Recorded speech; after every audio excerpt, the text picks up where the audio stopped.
दिव्य सज्जनों, भाई बहनों, जय हिंद दोस्तों। आओ बच्चों, आज हम स्टार्ट कर रहे हैं अभी चैप्टर नंबर 10। इस सेशन में चैप्टर नंबर 10 एक ही यूनिट है, इसमें सिंपल स्ट्रेट फॉरवर्ड सा ये यूनिट है। चलिए शुरू करते हैं। मेनली इस यूनिट में हमने क्या देखा कि इंडिपेंडेंस के बाद से लेके, मेनली इंडिपेंडेंस के बाद से, इंडिपेंडेंस के पहले का भी थोड़ा सा है इसमें, बट इंडिपेंडेंस के बाद से इंडिया का ग्रोथ स्ट्रक्चर कैसा रहा, हमने इकोनॉमी को कैसे मैनेज किया, हमने कैसे 1980s के पहले तक थोड़ी सी रिजर्व थी हमारी इकोनॉमी, मेनली सब कुछ गवर्नमेंट के कंट्रोल में था। अगर आप 1948, 1956, 51 तभी के इंडस्ट्रियल रेजोल्यूशंस देखोगे, इंडस्ट्रियल पॉलिसीज देखोगे गवर्नमेंट के, तो ऐसा देखोगे कि पब्लिक सेक्टर के ऊपर बहुत फोकस रखा गया। हम ना सोशलिस्ट बड़े प्रभावित थे, सोशलिस्ट नेशन से हम प्रभावित थे। जैसे आपको पता भी होगा, इंडिया रशिया की जो फ्रेंडशिप है, इट्स मेनली इंडिया यूएस के साथ, सोवियत यूनियन उसको कहते थे, राइट। तो उनके साथ अपने अच्छे संबंध रहे पहले से। और सोवियत यूनियन है ना, मेनली अर्स्टवाइल पहले का, इट वाज सोशलिस्ट। तो इंडिया को भी लगा था कि हम सोशलिस्ट रहेंगे तो it would be of great help to us. तो आपको दिखेगा कि इनिशियल ईयर्स में हम सोशलिस्ट आइडियाज से कि सब पब्लिक कंट्रोल, सब कंट्रोल गवर्नमेंट के पास रहे, गवर्नमेंट सबका ध्यान रखे, गवर्नमेंट डिसीजंस ले, आपके हाथों में, प्राइवेट लोगों के हाथों में डिसीजंस ना ले, एक स्ट्रक्चर्ड इकोनॉमी रहे, एक प्लान्ड इकोनॉमी रहे। इस तरीके से गवर्नमेंट ने 1980s तक अगर आप देखो तो बहुत सारी पावर से पब्लिक सेक्टर को दी, प्राइवेट सेक्टर को बस छोटे मोटी चीजों के लिए ही अलाउ किया गया था। लेकिन 1980s से रफली 80s 85 में मेनली इंडिया में थोड़ी सी लिबरलाइजेशन की वेव आई है, और फिर 80s से शुरू हुआ है, 85 में थोड़े से कदम उठाए गए, बट हाफ हार्टेड थे। हाफ हार्टेड मतलब क्या कि सब इंडियन पॉलिटिशियंस या डिसीजन मेकर्स इसके साथ खुश नहीं थे। उनको डर था कि अगर हम फॉरेन इन्वेस्टर्स को इंडिया में अलाउ करेंगे तो हो सकता है they might come here and there technology would be so better than hours, because हम बहुत गरीब में से आए थे। ब्रिटिशर्स जब गए तो पूरी तरह लूट लूट के गए। ब्रिटिशर्स तो उतना ही इंडिया में छोड़ के गए जो जाते जाते उनके जेबों में और उनके शिप्स में नहीं बैठा, नहीं तो वो भी लेके ही जाते थे वो, राइट। सो इतना लूटने के बाद आप इंडिया को कैपिटल ही नहीं रखोगे तो इंडिया कैसे टेक्नोलॉजी डेवलप कर पाएगा। And hence that was our concern कि अगर हम फॉरेन इन्वेस्टमेंट्स को, फॉरेन मैन्युफैक्चरर्स को इंडिया में आना अलाउ कर दे, सो ऐसा ना हो जाए कि हमारी पुरानी टेक्नोलॉजी की वजह से हमारे डोमेस्टिक प्रोड्यूसर्स कंप्लीटली तबाह हो जाए। और इसलिए एक थोड़ा सा 80s से लेकर 90s में आपको दिखेगा कि हाफ हार्टेड डिसीजन है। कुछ लोगों को लग रहा है आना चाहिए, कुछ लोगों को लग रहा है नहीं। लेकिन 1991 के बाद से बहुत ज्यादा रिफॉर्म्स आए, उसको हम न्यू इकोनॉमिक पॉलिसी 1991 इस नाम से जानते हैं। और उसके थ्रू फिर आगे हमारी बहुत ज्यादा, एक तरह से आप बोल सकते हो कि रिफॉर्म्स हो गए, इकोनॉमी बहुत ज्यादा ओपन हो गई। 80s में शुरू हुआ, 1991 में पूरी तरह रिफॉर्म्स ही आ गए सारे के सारे। तो इसी के ऊपर मोटा मोटी ये चैप्टर था, मैंने क्विकली इसको बस आपको एक बता दिया। आइए स्ट्रेट फॉरवर्ड इसके एमसीक्यूज है, एक एक करके हम इसको सॉल्व करना स्टार्ट करते हैं। पहला, the Indian industry stagnated under the colonial rule. Colonial rule में हम स्टैग्नेट क्यों हो गए यार, ब्रिटिशर्स के रूल में क्यों? Indians were keen on building huge structures and monuments only. वाह, हमारे में दोष था कि हमको तो बस बड़े बड़े आइडल्स, बड़े बड़े मॉन्यूमेंट नहीं बनाने थे, बाकी हमको नहीं बनाना था, है ऐसे तो। Deterioration was caused by high prices of inputs due to drought. Drought की वजह से हमारा डिटोरेशन हुआ। नहीं, ये फिरंगी, इन लोगों ने क्या किया, इन लोगों ने हमें कंपीट ही नहीं करने दिया है। जैसे देखो point number C, the Indian manufacturers could not compete with imports of cheap machine made goods. क्योंकि इनके पास इंडस्ट्रियल रेवोल्यूशन हुआ था ब्रिटेन में, क्योंकि इन्होंने बाहर में देश में जाके इतना कब्जा किया था, वहां से इतनी वेल्थ लूटी थी कि वो रिसर्च एंड डेवलपमेंट करके फिर इंडस्ट्रियल रेवोल्यूशन ला पाए। और वो इंडस्ट्रियल रेवोल्यूशन लाने के बाद है ना, इनके पास मशीन्स आए, ये मशीन मेड चीजें सस्ती होती थी, और इंडियन हैंडमेड चीजें ऐसी चीप मशीन मेड गुड्स के साथ कंपीट नहीं कर पाए। हेंस इंडियन प्रोड्यूसर्स पीछे रह गए, उनको बंद करने के वक्त आ गए। And hence option C, Indian manufacturers could not compete. इसकी वजह से हम कॉलोनियल रूल में स्टैग्नेट हो गए थे, ये मेन रीजन है। Okay, first wave of liberalisation India में कब आई? 1980s। अभी आपने देखा 80 से शुरू हुआ first wave. The sequence of growth and structural change in Indian economy is characterised by. Indian economy में स्ट्रक्चरल चेंज कैसा रहा हुआ है? सी, इंडियन इकोनॉमी का मैंने रेगुलर लेक्चर में कहा, बहुत ही यूनिक एग्जांपल है पूरे वर्ल्ड में, बहुत कम ऐसे एग्जांपल मिलेंगे। May be only India, perhaps only India is that example. Usually क्या रहता है, एग्रीकल्चर के बाद मैन्युफैक्चरिंग डेवलप होती है वर्ल्ड वाइड, फिर सर्विस होता है। इंडिया में मैन्युफैक्चर के बाद डायरेक्टली सर्विस हो गया डेवलप, मैन्युफैक्चरिंग पीछे रह गया। मैन्युफैक्चरिंग अभी हलू हलू हो रहा है, पर एग्रीकल्चर के बाद हम थे वो देश जिसने इस सीक्वेंस को तोड़ा है। हम तो सर्विस में आगे निकल गए, पहले मैन्युफैक्चरिंग पीछे रह गए। उसका मेन रीजन था कि इंडिया के पास कैपिटल नहीं था, बहुत लूट के गए हमको, तो मैन्युफैक्चरिंग के लिए कैपिटल यूजुअली ज्यादा लगता है, वो हम नहीं कर पाए। तो हमने, लेकिन टैलेंट था हमारे पास, इसलिए हम सर्विसेज में आगे गए। Engineers, doctors, CS, chartered accountants, है ना, ये सब प्रोफेशनल्स बहुत बन गए। तो सर्विसेज में हम आगे तो निकल गए, लेकिन मैन्युफैक्चरिंग में हम नहीं रह पाए। यूजुअली वर्ल्ड में एग्रीकल्चर, मैन्युफैक्चर, सर्विस होता है। तो इंडिया का बहुत ही एक एक्सेप्शनल, एक यूनिक ऐसा केस रहा है। So the sequence of growth and structural change in Indian economy is characterised by historical pattern. हमने कोई हिस्टोरिकल पैटर्न नहीं फॉलो किया, जितने भी हिस्टोरिकल पैटर्न थे वैसा हमारे साथ हुआ ही नहीं है। हमारे साथ क्या हुआ, एक यूनिक एक्सपीरियंस रहा है of the sequence as agriculture, but बाद में सर्विस, बाद में industry. Yes, C is correct. Merchandise exports from India scheme was replaced by. तो मर्चेंडाइज एक्सपोर्ट्स, बड़ा ये जो एक्सपोर्ट्स था, एक्सपोर्ट के लिए बाद में उनको समझा कि एक्सपोर्ट में ड्यूटीज कम लगानी चाहिए, हमने एक्सपोर्ट को प्रमोट करना चाहिए, इससे हमारा देश आगे बढ़ेगा. इसलिए एक्सपोर्ट ड्यूटीज को कम करने के लिए, रेमिट करने के लिए हमने लाया था रेमिशन of duties and taxes on export products in 2021. पहले ये स्कीम इस नाम से जानी जाती थी, पर एक्सपोर्ट्स में हमारा एम था कि हम ड्यूटीज को कम करें, हम और मोटिवेट करें लोगों को एक्सपोर्ट करने के लिए, और एक्सपोर्ट करने के लिए आपने उनके ऊपर टैक्सेस कम करने चाहिए, इसलिए रेमिट करने चाहिए. ये 2021 के बाद हमको समझाया, 2021 में हमने इसको लाया और इसने पहले के मर्चेंडाइज एक्सपोर्ट फ्रॉम इंडिया की स्कीम को रिप्लेस किया. हाँ जी, नेक्स्ट वाला, fifth one, the foreign investment promotion board. आहा, पहले क्या था नाम इसका? Investment promotion board, right. इसका क्या हुआ? A government entity through which inward investment proposals were routed to obtain required government approvals. नहीं, ये प्रमोशन के लिए था बस कि इन्वेस्टमेंट इंडिया में प्रमोट हो, ये रूट करना वगैरह ये सब अलग काम है. बी वाला, no more exists as the same is replaced by a new regime, namely foreign investment facilitation portal. yes, बिल्कुल सही. अब ये आ गया है, इसके बदले फॉरेन इन्वेस्टमेंट फैसिलिटेशन पोर्टल आया है. पहले था फॉरेन इन्वेस्टमेंट प्रमोशन बोर्ड, अभी प्रमोशन के बदले फैसिलिटेशन, एक ब्रॉड वर्ड और यूज किया गया है ना. प्रमोशनल थोड़ा सेलिंग वाला लगता है कि प्रमोशनल बोर्ड है, फॉरेन इन्वेस्टमेंट को हम यहाँ प्रमोट करने के लिए बैठे. ऐसा नहीं, हम फैसिलिटेट करने के लिए बैठे हैं ना, कि उनको भी जरूरत है इंडिया में इन्वेस्ट करने के लिए, हमको भी चाहिए उनसे टेक्नोलॉजी वगैरह. So let's facilitate this transaction, that is a more respectable and more broader word. So we have replaced that FIPB with foreign investment facilitation portal. Okay. FAME, FAME क्या है? फेम मतलब फैसिलिटेशन ऑफ एक तरह से manufacturing of electric vehicles in India, है ना. So faster adoption, हाँ faster adoption, कभी कभी फुल फॉर्म का नाम रह जाता है, फास्टर एडेप्शन नाम था इसका, faster adaptation of manufacturing of electric vehicles. Manufacturing electric bracket में ऐसा एंड हाइब्रिड है, इलेक्ट्रिक एंड हाइब्रिड, ये इसका फुल फॉर्म था.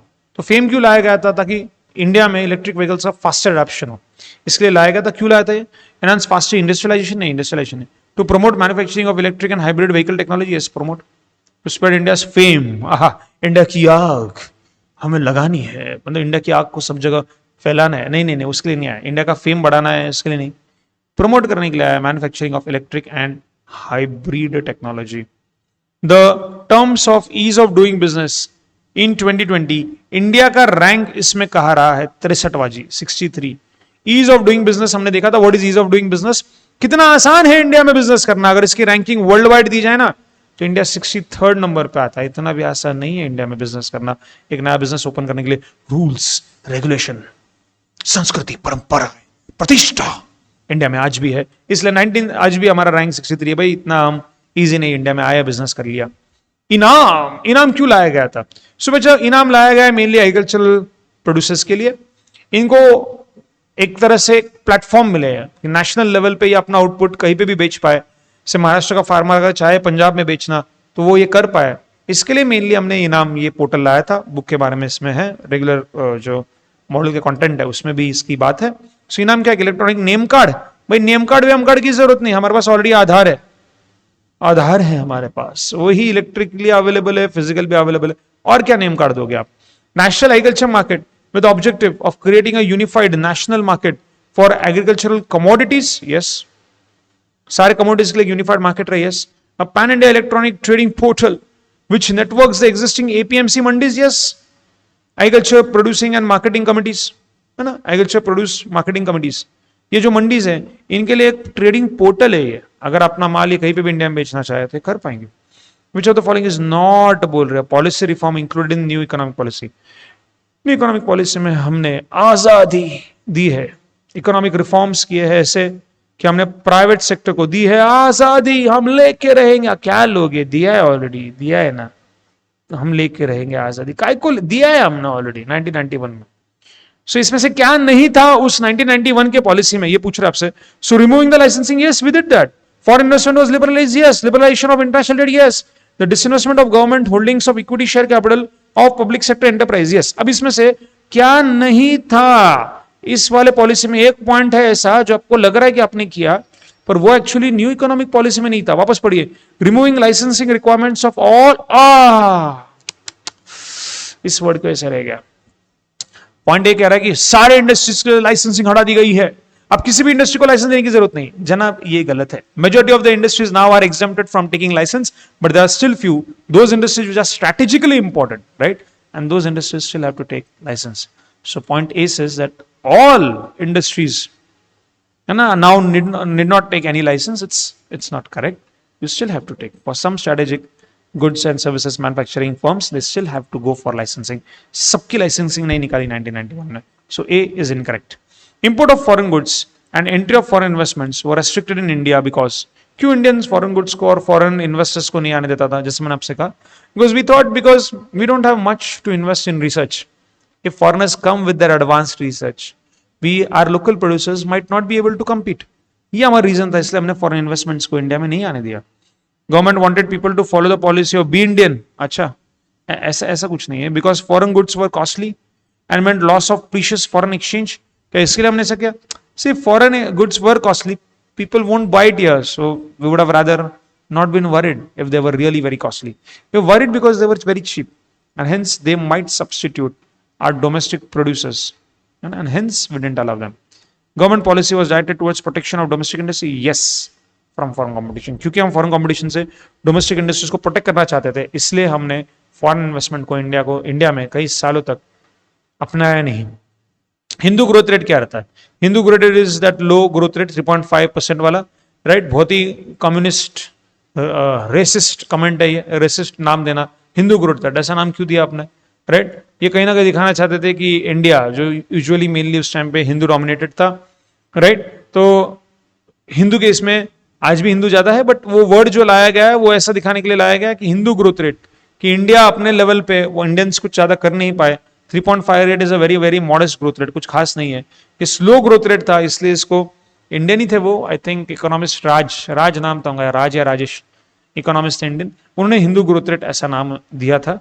But very colonial way of maybe telling that the growth rate was less because in a way you were Hindu, hence आप पीछे रह गया। जैसे आप हमसे अलग हो गए ब्रिटिशर्स से, आप पीछे रह गए, देखो फॉरेनर्स बाकी कंट्रीज कितने आगे निकल गई। So not a very good term, but yes, Hindu growth rate refers to that slow growth rate जब इंडिया का था 3.5% के आसपास। सी पॉपुलेशन ही लगभग इंडिया का 2% के आसपास से बढ़ रहा था और जीडीपी सिर्फ 3.5% से बढ़ रही थी। अभी क्या फायदा है, इतने ज्यादा लोग अगर पैदा हो रहे तो उन लोगों को भी तो फैसिलिटीज देनी है, और वो फैसिलिटीज देने के लिए अगर आपका देश केवल मात्र 3.5% से ग्रो होगा तो इट्स नॉट वेरी गुड। इसको हिंदू ग्रोथ रेट कहते थे। इन the context of new economic policy of 1991 the term disinvestment stands for, disinvestment मतलब गवर्नमेंट ने मान लीजिए एक इसमें पैसा लगाया था, ये पब्लिक सेक्टर यूनिट था, अब गवर्नमेंट को लग रहा है कि हमसे चल नहीं रहा, तो गवर्नमेंट जी ने सोचा कि क्यों ना इसको बेच दिया जाए, हमसे ना हो पाएगा बेटा, हमसे ना हो पाएगा तो आप कर लो ना, आप चला लो। तो गवर्नमेंट क्या करता है, अपना स्टेक जो इस कंपनी में था वो सेल कर देता है, वो बोलता है प्राइवेट वालों आप आ जाओ और इतना इतना शेयर हमारा खरीद लो, हमसे खरीद लो, हमको पैसे दे दीजिए और हमारा ये जो इस कंपनी में स्टेक है ये आप खरीद लीजिए। इसको कहते हैं disinvestment. So in the context of new economic policy 1991 the term disinvestment stands for the policy में द गवर्नमेंट इन्वेस्ट नहीं करता, sell off portion of government holding of a public sector enterprise, yes, जो government का holding है ना उसका एक portion sell कर देना is disinvestment. The objective of introducing monopolies restrictive trade practices act 1969 was, C MRTP act पहले थी और एमआरटीपी एक्ट का मेन एम था कि किसी को भी इतना बड़ा ना बनने दिया जाए कि कल उनके पास इतनी इकोनॉमिक पावर आ जाए कि tomorrow they also start commanding the political power and then वापस इंडिया में गुलामी आ जाएगी। इस डर से हमने एमआरटीपी लाया था कि कोई कंट्री नहीं, कोई कंपनी इतनी बड़ी नहीं बननी चाहिए कि they command a significant economic and social power, and hence we had MRTP Act, of course, which was later replaced by the Competition Act, right? पर अगर मैं MRTP Act की बात करूं तो ऑब्जेक्टिव क्या था इस MRTP Act का, ये आपसे पूछा जा रहा है। पहला, to ensure that the operation of economic system does not result in concentration of power, हाँ एक ही हाथ में सब ना हो, yes, A is correct, but क्योंकि ऑल वाला भी ऑप्शन है तो B C भी देखने पड़ेंगे। To provide for control of monopolies, yes, monopoly को कंट्रोल करो, एक लड़के के ऊपर इसको बड़ा मत होने देना, कल ये बन जाएगा नया ईस्ट इंडिया कंपनी और इस इंडिया पर राज करेगा। ऐसी आई थी वो ईस्ट इंडिया कंपनी, छोटी थी जब आई, इतनी बड़ी हो गई इंडिया में, छोटी बच्ची थी वो जब वो आई, और बाद में इतनी बड़ी हो गई वो कंपनी की इंडिया के ऊपर कंट्रोल कर लिया, अपनी आर्मी रख ली. तो ऐसा है, वापस इंडिया में होता कामा नाही आणि ह्याच्यासाठी आम्ही आणली एमआरटीपी. वापस ऐसा नहीं होना चाहिए और इसलिए हमने एमआरटीपी लाया, so that we can prove it monopolistic and restrictive trade practices. Okay, which of the following is a feature of green revolution. बड़ा ग्रीन रेवोल्यूशन में क्या होता है? Use of soil friendly manure. हाँ, बड़ा सॉइल फ्रेंडली, इकोलॉजिकल, एनवायरमेंटल, ये सब अभी अभी हो रहा है. ये पहले का ग्रीन रेवोल्यूशन के टाइम पे नहीं हुआ है. ग्रीन रेवोल्यूशन कब की बात है? 70s 80s की बात है बड़ा, है ना. उस टाइम में कहा ये 65-75 के बीच में कहा ये इको फ्रेंडली, नेचर फ्रेंडली, ऐसे वाली बातें वहां नहीं थी. उसके लिए नहीं ग्रीन रेवोल्यूशन किया गया. So green revolution, the following is the feature of green revolution. Use of soil friendly manure, शायद नहीं. Grow more crops by redistributing land to landless people. जमीन जिनके पास नहीं है उनको जमीन दी जाए. क्या ये हम चाहते थे ग्रीन रेवोल्यूशन में? नहीं. हम क्या चाहते हैं? High yielding varieties of seeds and scientific cultivation. See, हम चाहते हैं हाई यील्डिंग वैरायटीज हो. ग्रीन रेवोल्यूशन का फीचर ये है कि हमने सारे फार्मर्स को हाई यील्डिंग वैरायटीज दिए. ऐसे बीज की प्रजातियां दी हमने कि वो प्रजातियां हाई यील्डिंग हो गए. हाई यील्डिंग, हाँ जी, ज्यादा यील्ड. उन प्रजातियों में यील्ड जो है वो ज्यादा होती थी, वो हमने ग्रीन रेवोल्यूशन में इंश्योर किया है ना. Next, the strategy of agricultural development in India before green revolution क्या था? सी, बिफोर ग्रीन रेवोल्यूशन हमारी स्ट्रेटेजी क्या थी, ये आपसे पूछ रहे हैं. हाई यील्डिंग वैरायटीज नहीं, ये हाई यील्डिंग सब ग्रीन रेवोल्यूशन में आया. बिफोर क्या था? Before institutional reform such as land. हाँ, ग्रीन रेवोल्यूशन आने के पहले गवर्नमेंट ने पहले तो लैंड के रिफॉर्म्स लाए. Institutional reform such as land reforms government ने लाए, फिर जाके हाई यील्डिंग वैरायटीज वगैरह सब आए हैं. ओके, आगे. इंडस्ट्रियल पॉलिसी रेजोल्यूशन 1948 का एम क्या था? 1948 का एम था कि गवर्नमेंट के हाथ में सारी की सारी पावर दी जाए.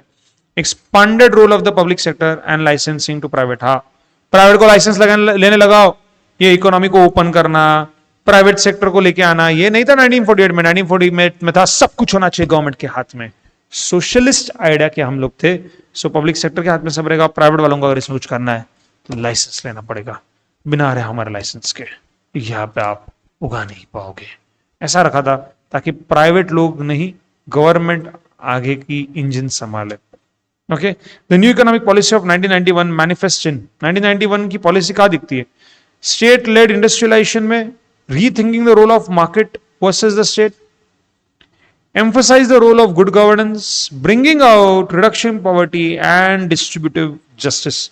कहा दिखता है आपको 1991? इसमें से 1991 में मेन एम यही था कि हम आज तक मान रहे थे सब कुछ गवर्नमेंट के हाथ में होना चाहिए, मतलब स्टेट. वो तो 1991 में ऐसे पॉलिसी लाए गए कि we rethought the role of market versus state. Market मतलब प्राइवेट और स्टेट मतलब गवर्नमेंट, इनके बीच में क्या रोल हो सकता है, इसके लिए हमारे पास 1991 था. 1991 में हमने आजादी देके रही है, सबको हमने आजादी दी है. एंड हेंस रीथिंकिंग बस हुआ था role of market versus state. Okay, in 1991 policy. Post independence economic policy was rooted in. Independence के बाद हमारी इकोनॉमिक पॉलिसी का मेन एम क्या था? इंडिपेंडेंस के बाद कि गवर्नमेंट के हाथ में सारी चीजें रहेगी, प्राइवेट सेक्टर को लिमिटेड परमिशंस दिए जाएंगे. ये सुनो, कौन सा option? Industrialisation led by private. काय का लेड बाय प्राइवेट? भाई प्राइवेट पीछे बैक सीट पे. Okay, the capitalist mode of production with heavy industrialisation, social and economic redistribution and industrialisation directed by the state. Yes, so post independence हमने क्या देखा है? Overall post independence our policy has been कि redistribution हो, अमीर अमीर और गरीब गरीब बनते जाए ऐसा ना हो, रीडिस्ट्रीब्यूशन हो, अमीरों को लूटो, गरीबों में बांटो. ये हमारा आफ्टर इंडिपेंडेंस ये एम था. ओके, इंडस्ट्रियलाइजेशन हो उन लोगों का, डायरेक्टेड बाय द स्टेट मतलब ये गवर्नमेंट की एडवाइजरी हो, ऐसा हमारा post economic policy, post independence economic policy थी, जहां redistribution, industrialisation and state government का डायरेक्शन रहेगा. सिर्फ डायरेक्शन, पहले सब कुछ गवर्नमेंट का था, अब डायरेक्शन गवर्नमेंट का रहेगा. इस तरीके से न्यू इकोनॉमिक पॉलिसी जो थी 1991 की, वो कार्यरत हुई, वो आगे आई. Okay, economic policy of 1991.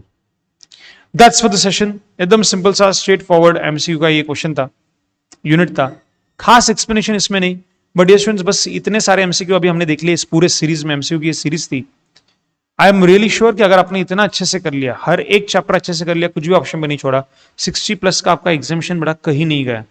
तो प्लीज इन सारे क्वेश्चंस को वापस एक बार चाहिए तो देखिए, खुद ट्राई करिएगा, और अगर आपको चार्ट चाहिए इसके क्विक रिवीजन के लिए तो जैसे मैंने आपसे कहा, लिखो HGTcommerceacademy.com पे नहीं, डायरेक्टली HGT Commerce Academy यही प्ले स्टोर पे सर्च मारना, उसमें फ्री मटेरियल के सेक्शन में जाइए, आपको इसके नोट्स भी मिल जाएंगे। Okay, that's for this session. I hope you have enjoyed this, and with the hope that this benefits you all, here it is, Suraj Geshtadia signing off. Thank you so much. God very bless. And हाँ, हम वापस मिलते रहे, इसलिए बस touch में रहिएगा, stay connected, and I'll be sure to make more such sessions that can quickly, easily, and more efficiently help you revise your concepts. Right? All the very best, dear बच्चों. God bless you. Stay blessed. Bye bye.